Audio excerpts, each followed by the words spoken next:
Welcome to the Cyber Insights podcast, brought to you by the ISACA Greater Washington, D.C. chapter. I'm your host, Jim Wiggins, and I'm joined today by my co-host, Mr. Altan Bulut. And our guest today is Mr. Supro Ghose, the Chief Information Security Officer, or CISO, at Graphene Security. We'll be talking with Supro about the topic, Securing the Future, Cyber Compliance in the Age of Generative AI. Let's get into the episode. Hi, everyone. Welcome to Cyber Insights. This is the ISACA-GWDC podcast, where we explore the trends shaping the future of artificial intelligence, cybersecurity, governance, IT audit, risk management, and even privacy. Today's episode, Securing the Future, Cyber Compliance in the Age of Gen AI. We're going to dive into one of the most transformative developments in technology that we've seen in years, specifically how generative artificial intelligence is reshaping security, compliance, and even risk management. Our guest today is Mr. Supro Ghose. He's a seasoned cybersecurity leader with 28 plus years of global experience, spanning roles at Visa, Microsoft, Citigroup, and even EagleBank. And currently he serves as the CISO of Graphene Security, as well as Avansant Distinguished Fellow and the Vice Chair of the Cyber Maryland Board. He's been involved in many aspects of generative artificial intelligence, recently having contributed and participating with the Cloud Security Alliance and a paper that was developed around ChatGPT. And as you'll kind of hear in terms of our engagement with him today, he has quite a bit of knowledge in this particular space. Supro, welcome to the show. Thank you for having me. We're super excited to have you. And I'm here with my co-host, Mr. Altan Bulut. Altan, how are you doing today? Doing great, Jim. Really looking forward to get into the conversation. And yes, let's dive in. Absolutely, absolutely. Hey, Super, I was wondering, before we kind of delve into generative artificial intelligence and what it is and how it's maybe, being used in the security, compliance, and risk management space, can you give our audience just kind of a sense? I kind of, try to articulate your background, where you've worked, but maybe kind of just spend a moment or two and just kind of, build that out a little bit more. Sure. And once again, thank you for having me on the show. My name is Supro Ghose, and I've been a CISO for about 18 years in several financial services institutions like FINRA. Then I was a CIO at CSBS. I was a CISO at Royal Bank of Scotland, the investment banking group up in Stamford, Connecticut. And most recently, as you mentioned, I was a CISO at EagleBank. Been in financial services throughout my career, and at one time the ATM was the revolution in financial services. Then came home banking and the internet. Then came the plethora of ATM and debit cards and all kinds of cards. And then we came, EDI went off to uh, transactions being done in T plus three. Then, we've been trying to make it T plus zero. And here we are at the intersection of AI, which is something that's been around for a long time. But intersection of AI and commerce is the way I put it, because a lot of the AI that has been used in the labs and in specific environments, but we didn't have commercialization of it. So commercialization of AI, using it in day-to-day life, having it available in a browser. I mean, as you know, OpenAI just released last week Atlas, and there are some competitors to that too. So your browser is your AI powered browser. So it's a very, very exciting time to be in technology. And I'm a tech buff, have always loved technology and the intersection of technology, information security, data privacy, and overall business enablement is what really makes me go into work every day and to learn more. And the other thing, in this realm and in this kind of work, you're learning every day because there is something new happening every moment, and you have to keep yourself and kind of involved and associated with what's happening. Understood. Understood. That's a great segue. Thanks for the background, but it's a great segue for my next question. And I was wondering, can you maybe, having provided that narrative relative to kind of where things are at, how do you really see the current relationship between generative AI and, let's say, cybersecurity? Is this like a game changer for cybersecurity professionals, or is it really kind of a growing concern that we in the cyberspace have to be really vigilant about trying to protect against? Any thoughts on that? Yes, it is a growing concern if you're not addressing it. And the problem is the bad guys are getting better and better and better. They've always been better, right? And we've always played catch up. That's why the definition of a firewall, the fire keeps growing and we build the wall around it. And the bad guys have been using a lot of different tools and a lot of techniques to make their job easier. And therefore, it's becoming a rapidly expanding attack surface. There's things like social engineering happening. We've talked about GenAI enabled special phishing attacks that are so difficult to catch. There's so many data leakage opportunities. We've and we'll talk about prompt engineering, and prompt injection down the road. Uh, these models that are being laid out and now being developed are susceptible, and might be putting a lot of data in there. So, yes, for the attacker, it is huge, but for the defender, it is also a force multiplier. And the reason is because previously, what you were doing manually, you can put in automation, you can put the automation with brains, you can put in automation in little cells. When we talk about agentic AI, we'll talk about that, how you can actually have distributed automation being put in with the brains around it. So yes, it is definitely a game changer and is a growing concern. And we have to keep our eye on this ball for a while. I mean, this is I don't know if we were at cybersecurity 2.0, but this is 3.0 and beyond, and this is going to get wild and ugly. Awesome, awesome. I think Alton has the next question. Alton? So, yeah, I mean, when we think about those concerns and like what capabilities it might provide, both for cybersecurity professionals and both to the broader technology space overall, I'm curious, like, how do you see the Gen AI introduction being getting introduced and being infused into everything in these last few years? How does it differ from the technology waves that have come and gone in the past?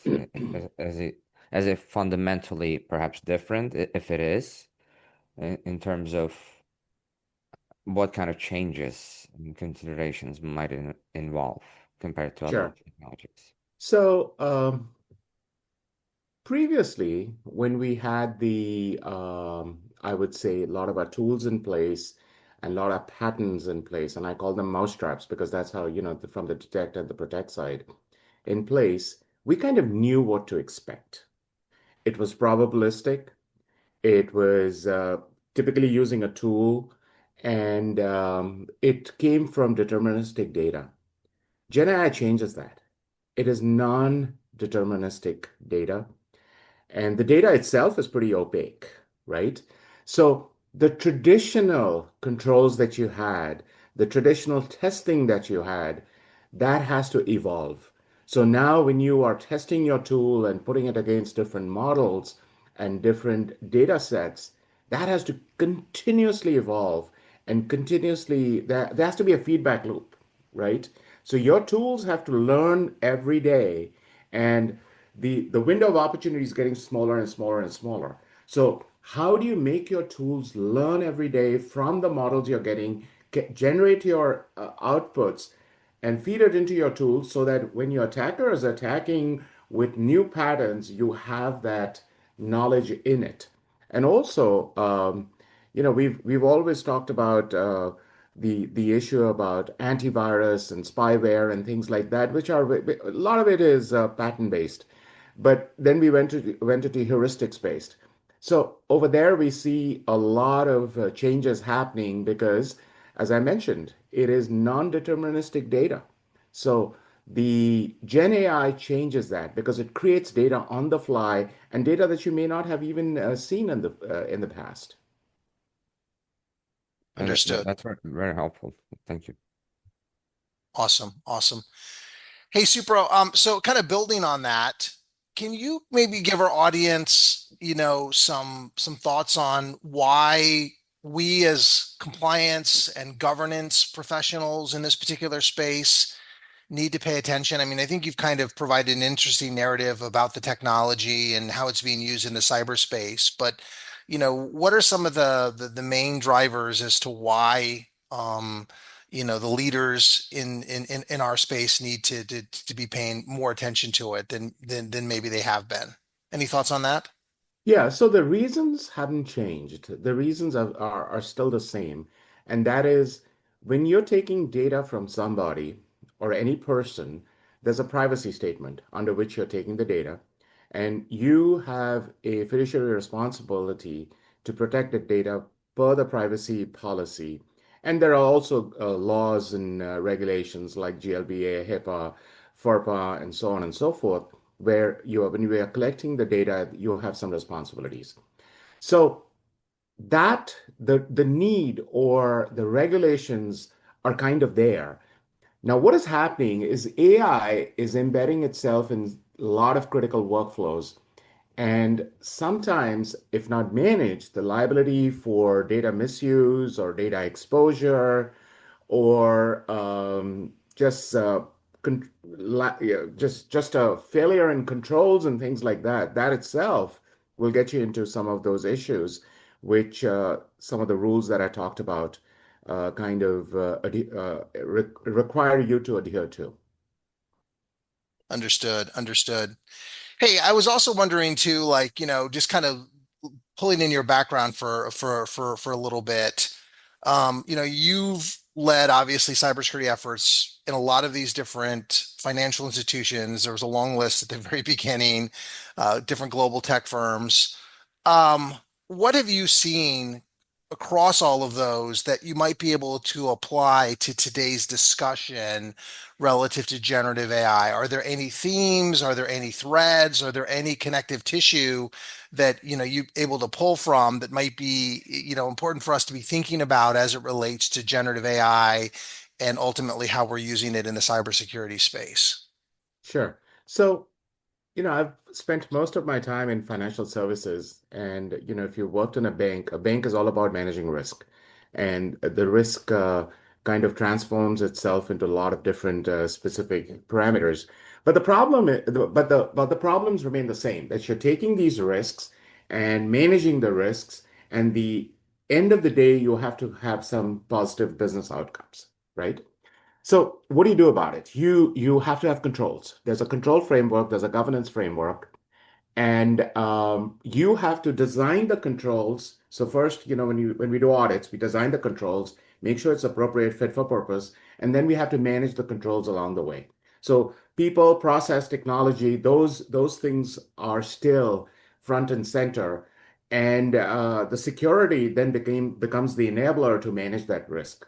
So with AI, it's very, very similar. The rules of the game doesn't change. Now AI just puts a different flavor to it so that now you are managing that risk that you have come up with, like, you can do a threat model or however, and make sure that your controls are enhanced and designed in an appropriate manner to take care of the AI risk too.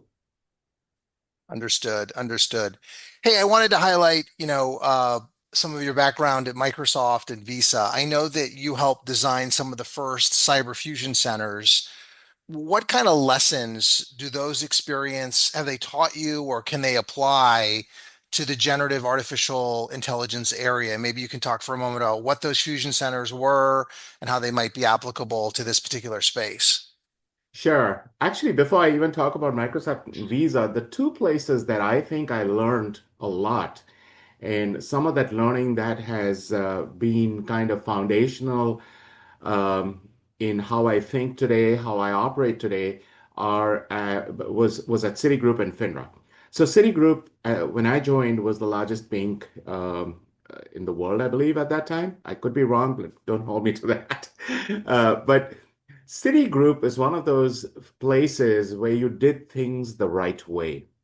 And when I tell people that you are going to change management meeting and you have to provide a design package, and I've had the misfortune, and sometimes we laugh about it, where my design packets have been rejected two, three times because they didn't have this, didn't have that.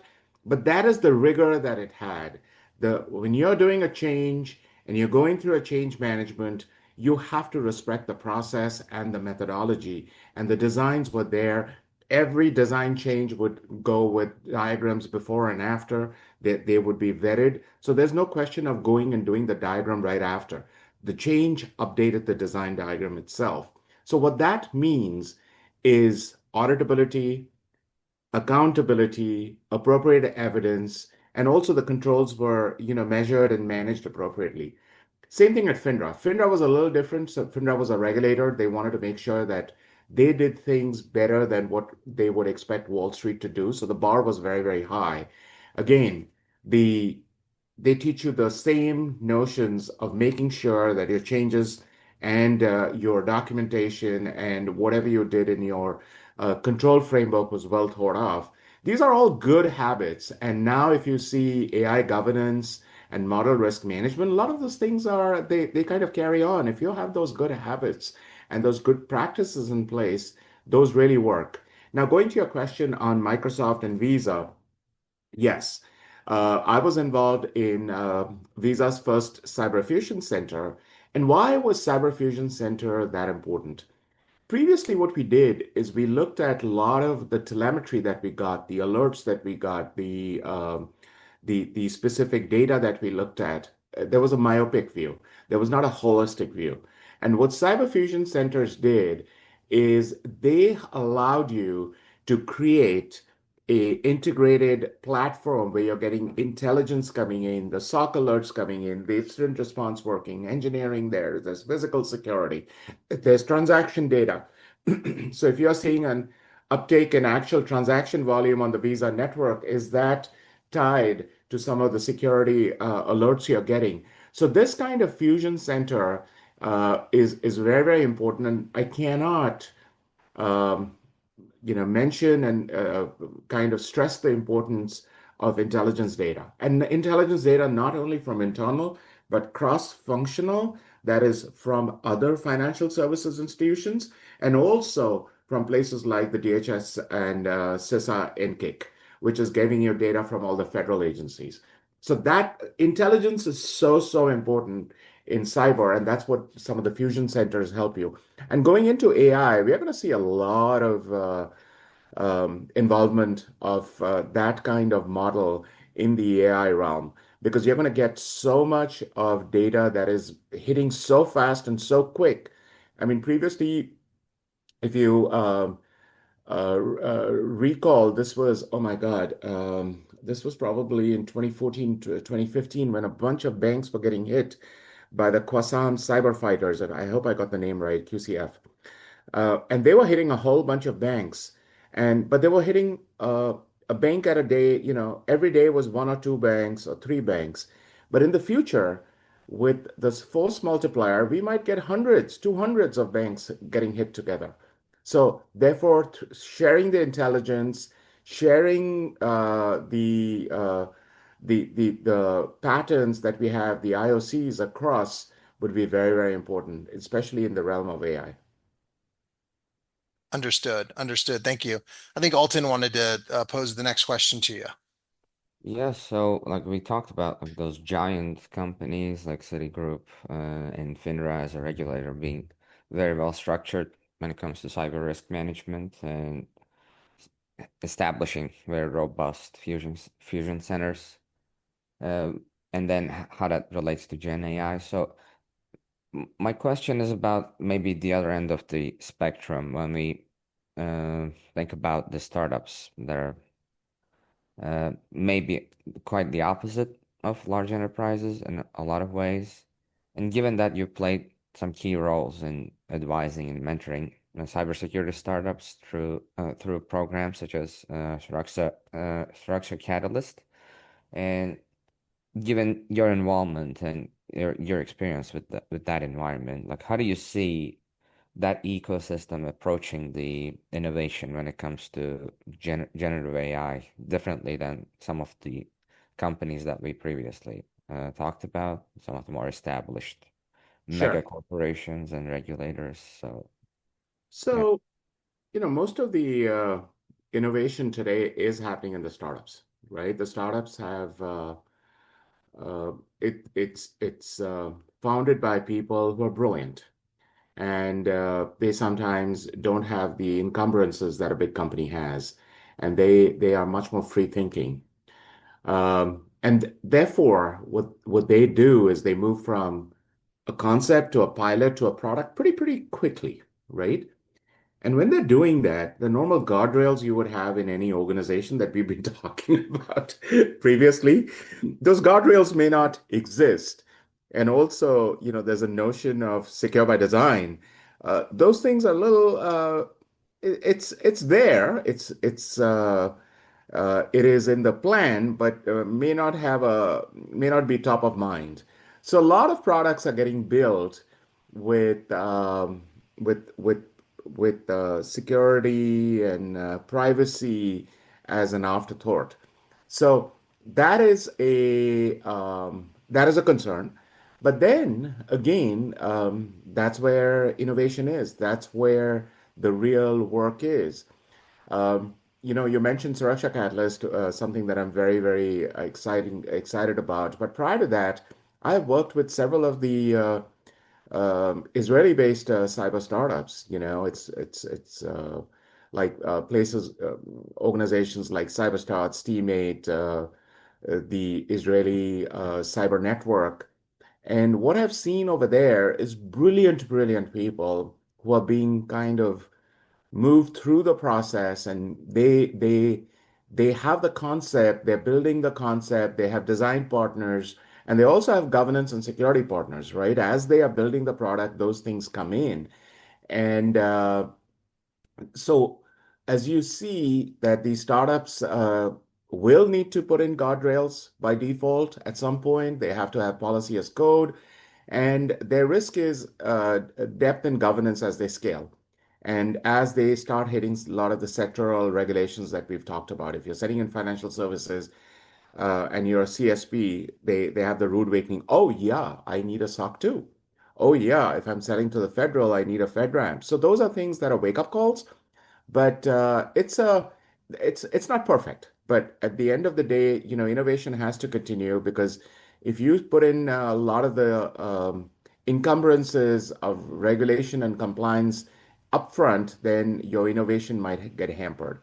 So there's a tipping point at which you say, okay, I think I have a market ready and MVP product that's ready to go. And now what I have to do is bring in a lot of the governance framework in place, and I can take it forward.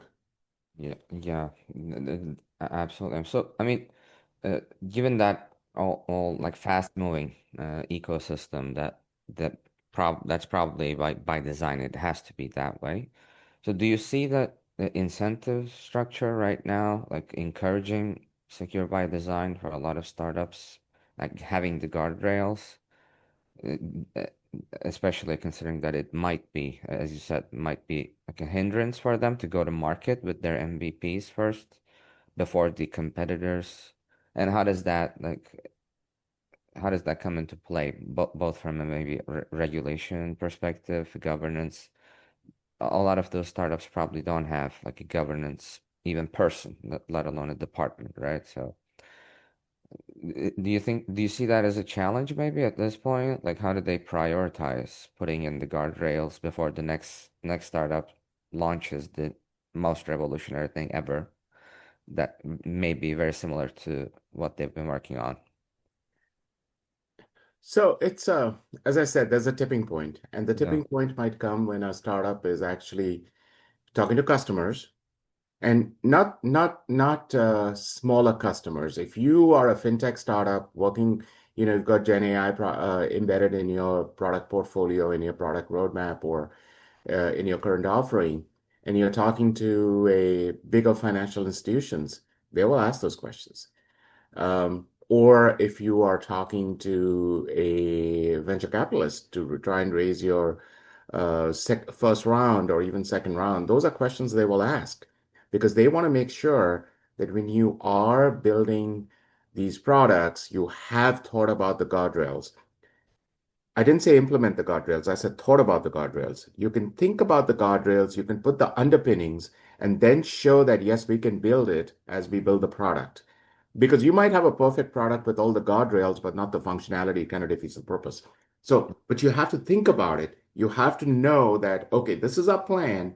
And as we are building it, it's in that's what secure by design is. Secure by design doesn't tell you that you're going to build everything day one. What they basically tell you that you've done the architectural risk analysis, you've embedded a lot of things in it, or you can embed things as you move forward, as you go through the product life cycle. So that is a bit of learning for a lot of product groups. And it's also a learning for a lot of us in, I teach at University of Maryland Global Campus. When we're teaching classes and things like that, these are notions that we have to kind of distribute into future product managers. Yeah, absolutely. So again, it's a very complex dynamic to get the balance Evolving. right. So yeah, tying into that, I mean, as you've been in this space for about 3 decades now, like what keeps you still motivated to stay at the front edge, front edge, like cutting edge of cybersecurity transformation going forward? What keeps you engaged with the whole thing? Oh, If I you were love to this. summarize. I mean, if you haven't gathered it in the last 10, 15 minutes, this is, I just love the stuff. And the fact that, the constant learning is both a challenge and an opportunity. And I'm always just so impressed with what I am seeing every day. I mean, yesterday I spent I'm telling you, if my wife hadn't pulled me out, I spent almost 2 hours on Hugging Face trying out so many different little apps out there. Okay, there's a little project I'm working on, I know, and that's the reason I was looking at what people have done. But there are, I mean, what is it today? Yesterday I checked, it's in the workspace. It's almost 2.2 million apps in the workspace. I mean, my entire life, even if I looked at 10 a day, I wouldn't be able to go through all of them. And the funny thing is you can try it out. I mean, of course, you got to put coin in the meter, but you can try out a lot of these things. But that's the exciting part. Okay, that's the exciting part where there is a constant belief that, by working down these things, what we did previously. Now I'm going to go back a little bit into my history book. I mean, I worked on network security, network telemetry before the first SIEM came out. Okay. And this was at Swift. We were trying to build a SIEM using Micromuse Netcool, getting data, writing patterns on it. And then slowly, the first SIEMs came out. That was Novell's, actually not even Novell, eSecurity, and then there was a net forensics, and then there was a third vendor. Those were some of the very first SIEMs that came out, right? Integrating data, logging data, correlating data, and getting results out of data. And those all pattern matching. I mean, look at it, how far we've come.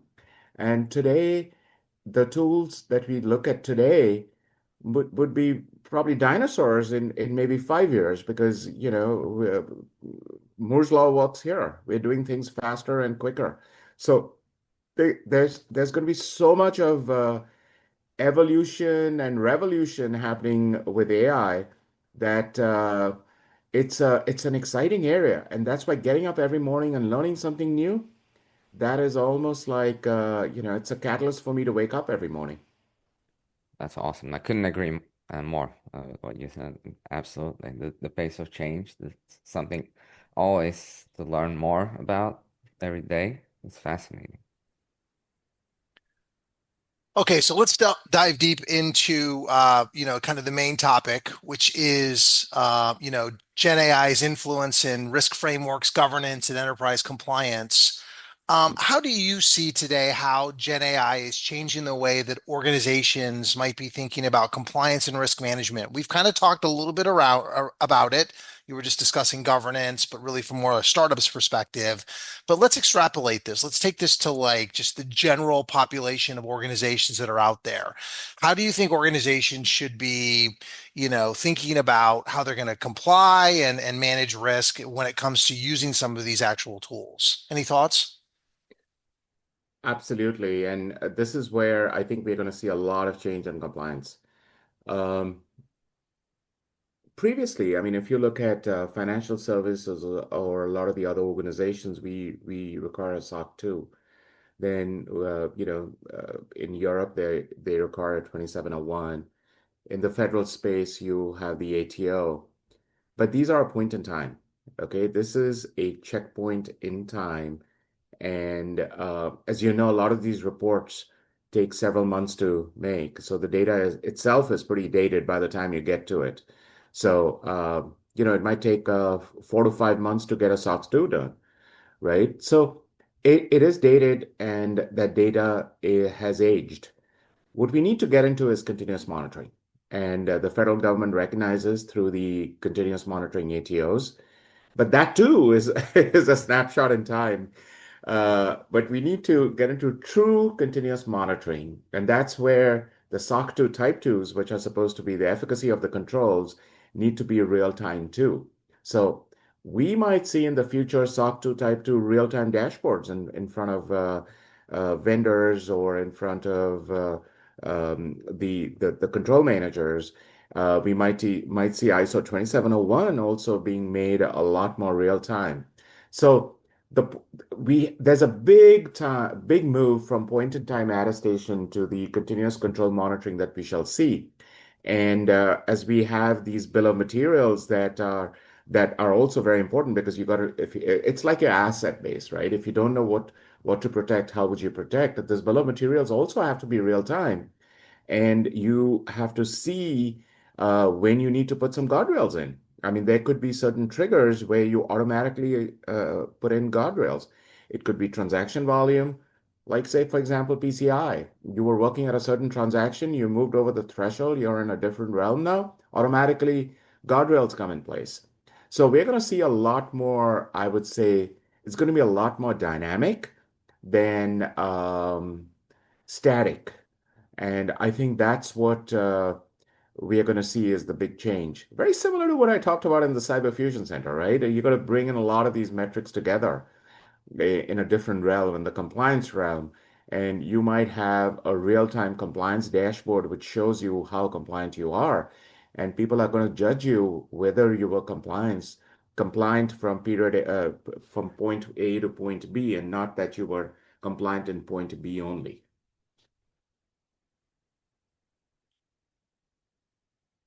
I think we've lost Yeah, your. yeah, no, there we are. Okay, so I think you've actually just answered my next question, so I'm going to go ahead and move on. Two for the price of one. Two for the price of one, exactly.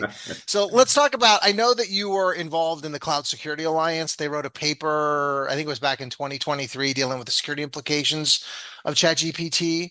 Can you talk a little bit about that and what some of the things that were findings that you were surprised about from that particular research and from that endeavor? Absolutely. So, as you know, ChatGPT took the world by storm. And CSA has always been kind of a leading, a thought leader in the cloud space, and they've done a lot of good work. I was involved with them at the very outset in the DC chapter, worked with their leadership a lot when the CCSK was rolled out, which was kind of the first kind of cloud certification that came out before a lot of the others saw the light of day.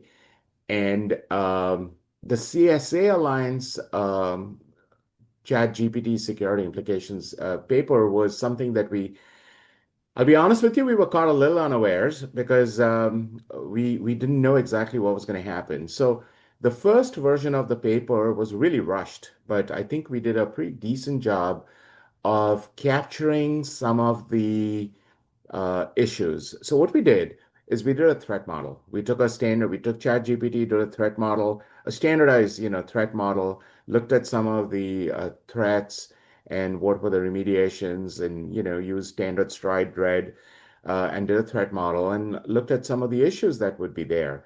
So the early learnings from that was things like prompt injection, monitoring prompt injection, and then data exfiltration through logs and things like that, and then of course privacy and things like that, and then jailbreaking. I mean, you can jailbreak ChatGPT, and some people have also tried that. And also, the big, big, big, big thing is hallucination, right? Do not trust everything that you get.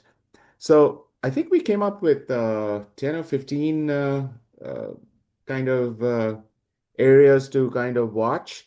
And remember, this is 23, right? So we're almost 2 years after that. And now we're working in dog years. So that's almost like 15 years, what it used to be a couple of years ago. So if you rewrote that paper, and I got to actually, that reminds me, I got to check with the CSA if we are planning on doing a refresh. I think it's changed, and it's not just ChatGPT. It's broader now because that was kind of the first one that came out.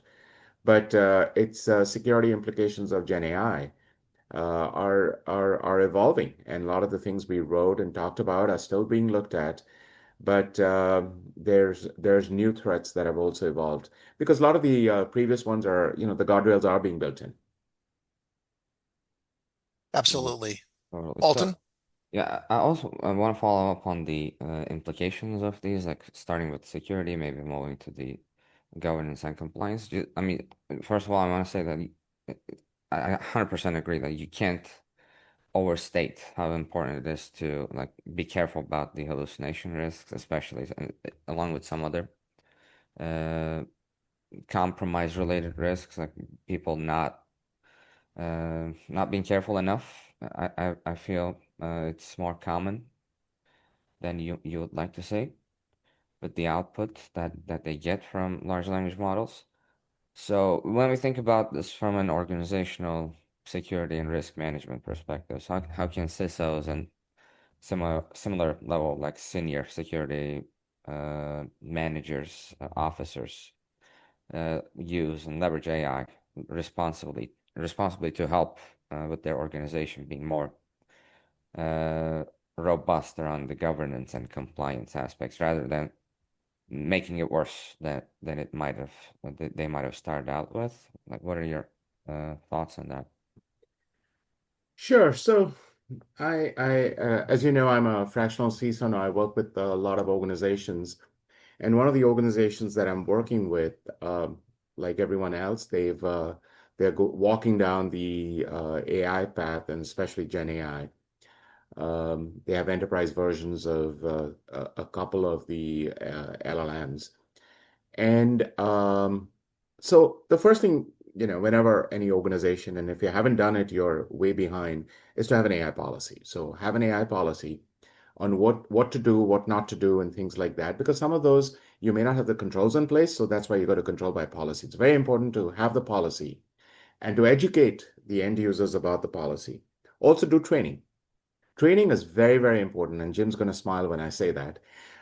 Is training is so important because if your audience or your addressable audience is not aware of what they're trying to do or what they need to do, they're going to do it wrong. And yes, you have a policy.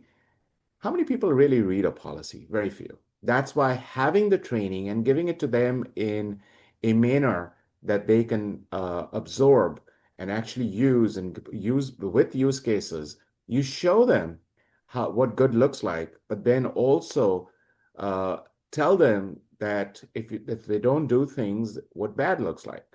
So and I'm just talking about this is meat and potatoes. This is the basic stuff, okay? Now, you have the policy in place, and then you start looking at your use cases. Where are we using? And the use cases have to be vetted. You have to have an AI steering committee, governance council, whatever you want to call it. That nomenclature doesn't matter. But basically, where you are using AI, how you're using AI, and that should be mapped to some of the best practices. I'm not telling you to go map to NIST AI RMF because it's a heavy lift or to the EU. There are several basic, um, and you can just do a Google search on the internet. I mean, or I guess it's no longer a Google search. It's an OpenAI Atlas search on the internet, and you'll find a lot of frameworks out there, and you can tweak it to your requirement on some of the things that matter. Because I don't know your data. It all depends on the data. Now, talking about data. That is one of the things that I always tell my folks that data is very, very important in the AI realm. And if you don't have a data protection, a data management, or even any idea of what your data is, where your data resides, and your data flows, and your data dictionary, then you are really, really behind on the eight ball. Because what you really need to do is understand your data and what you've done to protect your data, right? So yes, you write up a policy and someone just, doesn't know what PII is, takes a bunch of data and puts it into an email and sends it from point A to point B.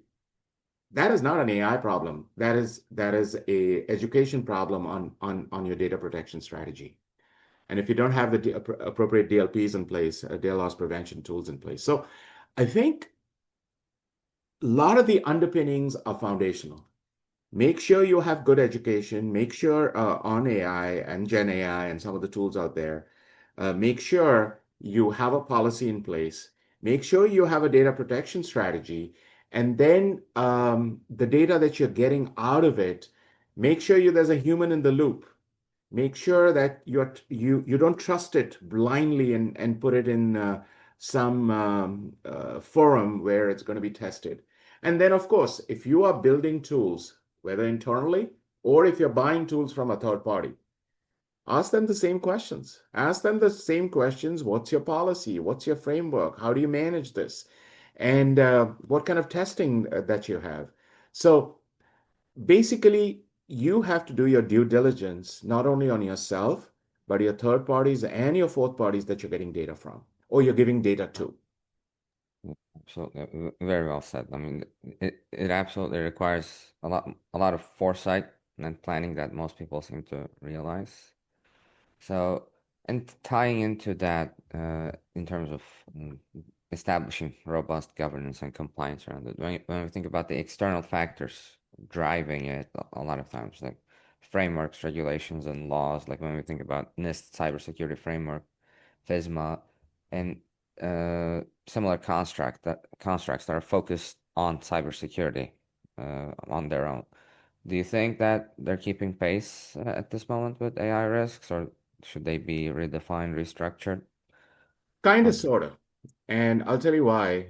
NIST AI RMF is there, um, but it's not ready for prime. I mean, it's there, but the NIST 853 controls have not been enhanced for AI. But one thing that you should be aware of is the version of 2701 for AI. That's 42001. So NIST 42001 is one thing, and it's the whole family. There's a whole bunch of them, where you could use that as, especially if you're an international firm. That is, I think, I would say a better way to go about right now. And there is some sectoral guidance that's coming in, but I don't think the regulators have kept up or the standards bodies have kept up because it's evolving, right? So sometimes you have to be ahead of the curve because when you go to, like, you're a fintech and you're going to JP Morgan or you're going to Citi or even to FINRA, they're going to be asking you some questions based on evolving risk patterns. So that's why you have to kind of be aware of what some of the risk patterns are and not just stick to what the regulators are telling you to do. The regulators will catch up, okay? But they're not there as yet.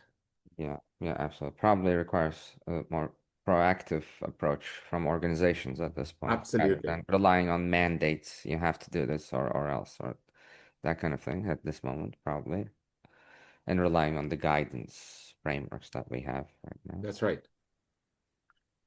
All right, so Super, just in the interest of time, we're just going to kind of move into our next segment, which was asking to kind of look into your crystal ball. What I wanted to ask you about was kind of looking ahead. What do you think the next 5 years of AI and cybersecurity will look like, and are we truly ready for what's coming down the pike? Any thoughts on that? Absolutely. I mean, the word that you heard in every conference when you went to was, or the letters was AI. I recall going to RSA and there was AI everywhere. If you were a vendor and have AI on your booth, something was wrong. Well, in 2025, that AI has changed to agentic AI, right? Agentic AI is the buzzword, and every person's talking about MCP, about how these agents talk together.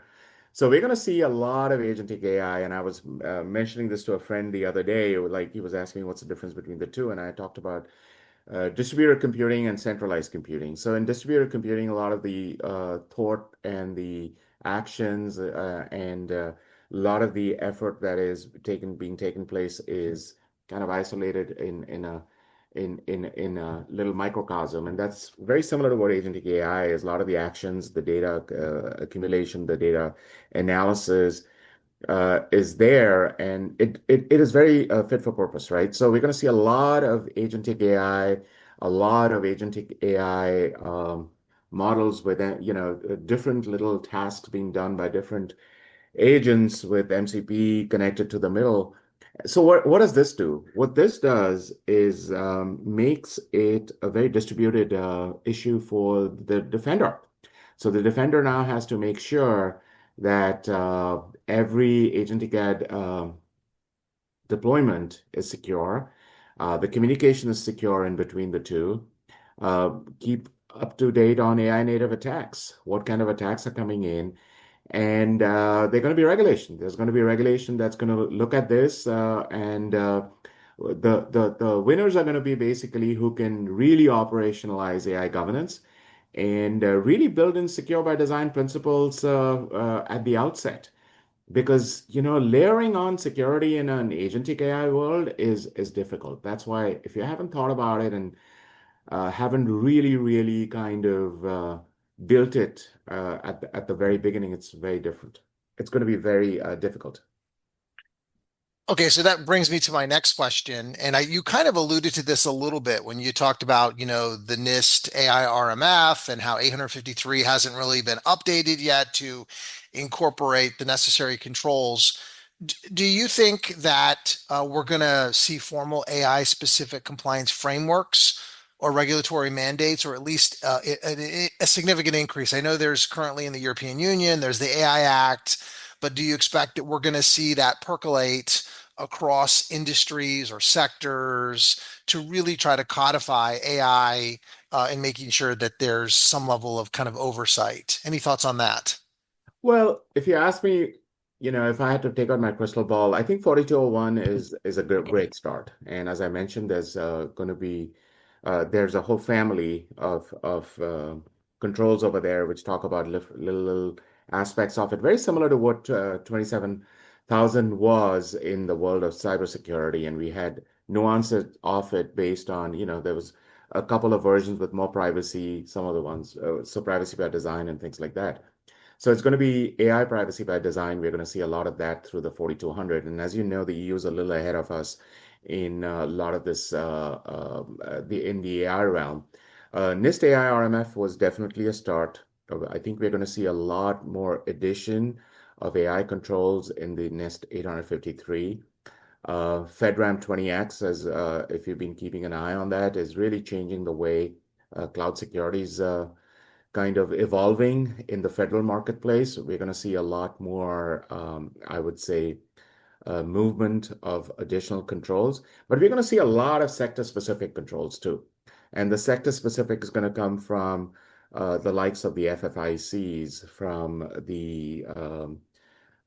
the consumer control bodies like FTC, CFPB, and things like that, where we're going to see additional disclosures uptick on some of the requirements for incident reporting, and basically trying to make sure that you really know what you have. I mean, it's this is again 101 on your inventories, right? What are your model inventories? So those are like your assets. I mean, we looked at software and hardware. Now you got to also look at your AI assets and understand what each of them are doing, and then do the usual thing, see your data flows and make sure that they're protected. So AI inventory is going to be very important. Whether you own it or your third party owns it, I think that's going to be important.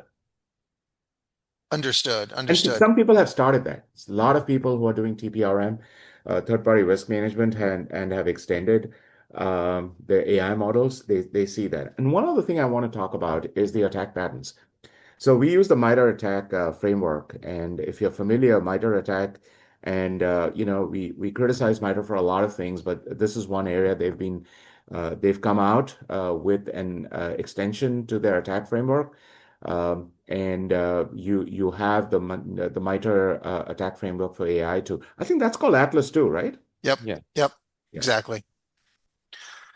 Okay. So, great commentary. I did want to ask one more question and then I'll turn it over to Altan, and that's about post-quantum cryptography. I know NIST is working on trying to get us ready for the fact that our traditional cryptographic algorithms are going to become pretty much obsolete in the coming years.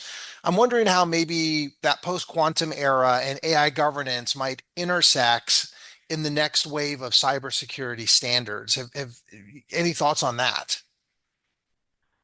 Yeah, funny thing is, Jim, we were having this conversation with a couple of folks way more smarter than me, and I'm gonna basically parrot some of the things that I learned from there. I'm not gonna claim myself to be an expert on PQC. Um, it's an area that I'm learning. I'm learning quick and fast because there's a DHS mandate, BOD 2302, if I'm not mistaken, binding operational directive, which requires federal agencies to actually first have a inventory of systems that are susceptible to PQC attacks, and second is have a plan of remediation of those. So how is AI going to impact it? AI is going to impact it it's simply, I mean, the PQC problem is there, whether there's AI or not. That is basically protecting data at rest and in transit. And then, the models that you are going to put in, are you signing those models? Because there could be model corruption too. So if people can go corrupt your model, corrupt your data. So a lot of that we have to make sure is quantum safe. So the problems that you're going to have in regular, I would say, applications do kind of move into the AI realm, but you have to make sure that some of the models that you use are PQC friendly, because a lot of the data sets are going to be long-lived, right? So the quantum safe provenance of data is going to be very important, and crypto agility will be key. Absolutely. Absolutely. All right, I'm going to turn it over to Alton, and I think he's going to ask your next question. Yes. So when we think about the future, like what it might hold, like when we're looking at the unknown unknowns, like in your view, what is the role of the oversight bodies, like various boards and policymakers, in terms of trying to help ensure responsible AI adoption, when a lot of those things might be subject to change? But today, what are some of the steps that they can take to help with that? It's interesting that you should actually ask this question. I'm actually starting a series of workshops for boards, specifically for boards, and I'm actually focusing on the community banks because that's an area that I actually work on a lot and have been working for I would say, the last 7 years. A lot of the big banks know what to do. It's the mid-tier that is wants to do AI, but they may not have the appropriate staff in place, or they may not have the appropriate board training in place. So what I'm coming up with is, what should a board member uh, ask of their team And this is not only a board member, this could be the CEO, that could be the senior leadership when they come up with AI. It's still it's still that uh, glitzy thing up in the sky that everyone's like, oh my God, we're talking about it, but we don't know how to handle it. So we are trying to kind of I would say educate the boards to ask the right questions. And a lot of the board members are members of NACD, and NACD actually, I'm not doing a plug for NACD over here, but NACD actually has a good guidance. Like they came up with a cyber guidance book. They also have an AI guidance book. But the problem is it's this thick, okay? No one's going to read this. So you got to bring it down to actionable insights. And that's what I'm trying to do. Trying to do actionable insights and also make it, any book when printed is never in tune with the current trends. So tweak it to make it in terms of the current trends, see last couple of attacks that have happened and make it, I would say, actionable. But that's what boards need to do. They first have to recognize this as a risk, and they have to come up with the appropriate methods to manage that risk, similar to anything, similar to credit risk or, what we used to have at cyber risk. So know that it's a risk and have the tools and the appropriate oversight to manage that risk.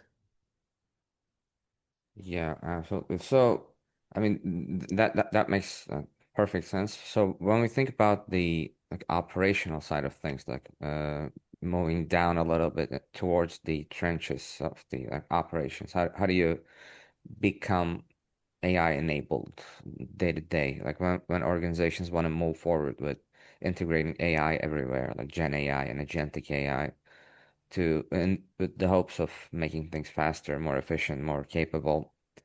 What do you think right now, the biggest blind spot they might have, uh, regardless of the size of the organization that we're looking at? So as I mentioned previously, I think the most important thing is to have a AI governing body, and that should have cross-sectional or cross-sectoral representation. You have to have operations there, you have to have legal over there, you have to have the senior leadership over there besides IT. Because you cannot have a person in IT filling up a form and moving along. There has to be challenge. There has to be review. So having that, I first writing a policy. Let me give you the first write a policy. Second, have a steering committee. Have a forum for every one of your use cases. Without that use case and sign off, you don't use anything. Know the risks and make sure that the board and senior leadership is aware of the risk and how you're managing the risk. If it's a data risk and you don't have your data protection, get that in place before you start messing around with some of the AI use cases. Um, know your data egress and the tool that you're using.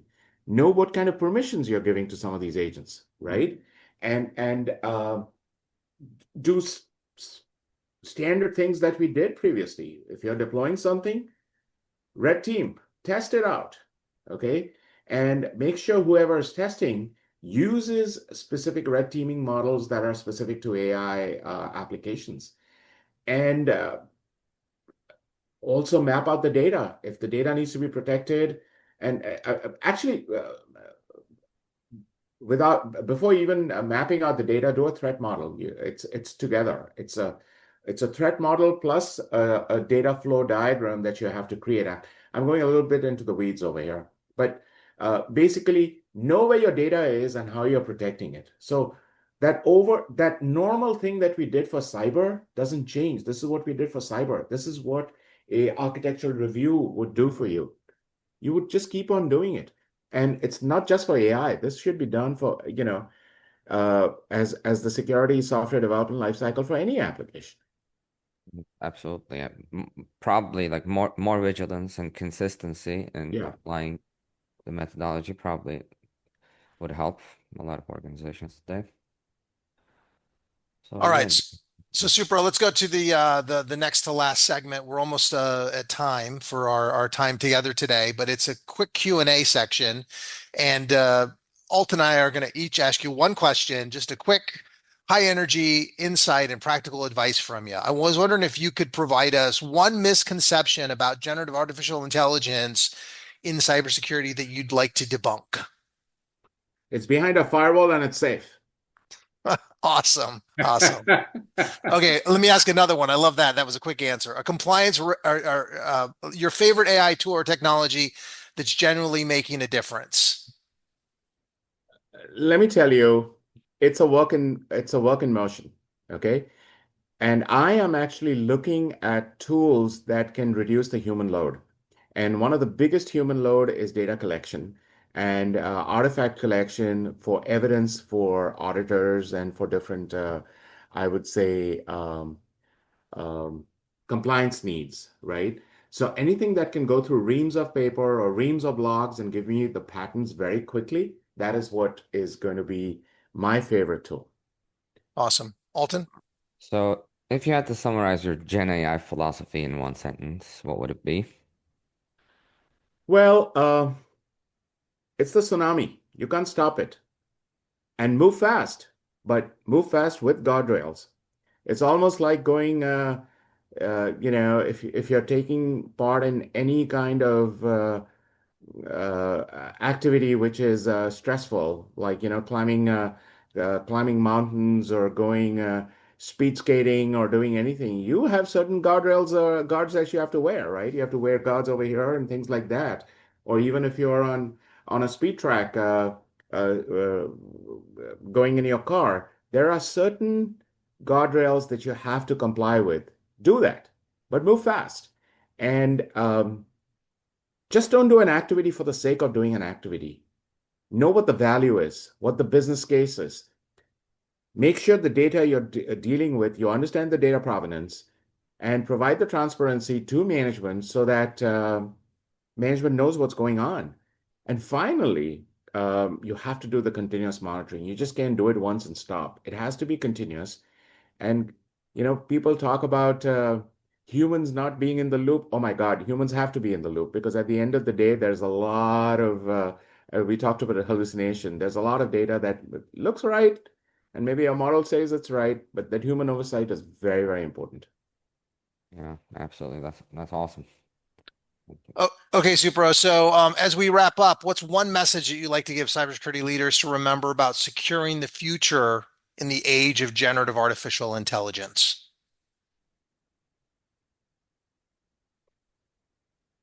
Well, AI is like any other product, right? Um, when you are building any product, you have to have a plan. And we came up with SDLC. This is SDLC with AI-enabled SDLC. So think about the secure by design we talked about. So think about the controls early on. Even if you haven't built it, think about it. And so you can build it in when you want to. It's not an afterthought. So the shift left philosophy. Build, enable or build the governance early. Try and automate your controls as much as possible and make security the accelerator of safe adoption. Because if you don't have that in place, it's a crapshoot. You're gonna be having issues down the road, and the entire project is going to be a disaster. And test as much as you can in your lab, and use a lot of the. This is standard cases we've used in SSDLC. Use cases, abuse cases, and if you can, put it open source because people will test the heck out of it and will give you a lot more feedback than you could otherwise. Awesome. Awesome. All right, Supro. Well, we are out of time. We want to thank you for helping us explore this vital intersection between cybersecurity, compliance, and AI innovation. Thank you so much for having me, Jim and Alton.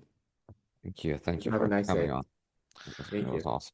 All right. Well, so for listeners of the podcast, remember that this, of course, is being brought to you by the ISACA Greater Washington, D.C. chapter. You can check out the chapter's website at www.isaca-gwdc.org.